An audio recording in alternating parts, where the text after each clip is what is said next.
तुम्ही पाहत आहात MCN न्यूज मराठी। बुलढाणा जिल्ह्यातील सहकार विद्यामंदिर पिंपळगाव काळे येथे आषाढी एकादशीचा पावन सोहळा अत्यंत भक्तिमय, उत्साहपूर्ण आणि संस्कारमय वातावरणात संपन्न झाला। विठ्ठल नामाच्या अखंड गजराने, टाळ मृदंगाच्या निनादाने आणि विद्यार्थ्यांच्या आकर्षक सांस्कृतिक सादरीकरणाने संपूर्ण विद्यालय परिसर भक्तिरसात न्हाऊन निघाला। आषाढी एकादशी हा महाराष्ट्राच्या संत परंपरेतील, वारकरी संप्रदायातील आणि भक्तिभावाचा संदेश देणारा पवित्र उत्सव आहे। संत ज्ञानेश्वर व संत तुकाराम यांच्या विचारांचा वारसा विद्यार्थ्यांपर्यंत पोहोचवावा, त्यांच्यामध्ये संस्कार, भक्ती आणि भारतीय संस्कृतीची जपणूक व्हावी या उद्देशाने या सोहळ्याचं आयोजन करण्यात आलं होतं। या कार्यक्रमास बुलढाणा अर्बनचे संस्थापक अध्यक्ष राधेश्याम चांडक, उपाख्य भाईजी यांची प्रमुख उपस्थिती लाभली।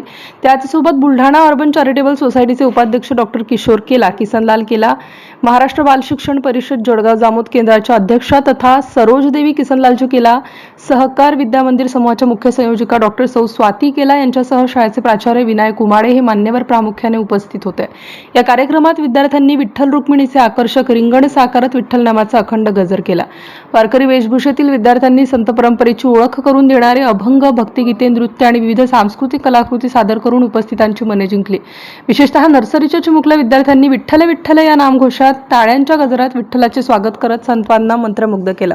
सदर दिंडी सोहळ्याच्या यशस्वी आयोजनासाठी राजेश लोहिया, पर्यवेक्षिका अरुणा व्यवहारे, मनीषा म्हसाळ, कुमारी वैष्णवी जतारे, कुमारी रुपाली बोदडे यांच्यासह शाळेचे शिक्षक व शिक्षकेतर कर्मचाऱ्यांनी विशेष परिश्रम घेतले।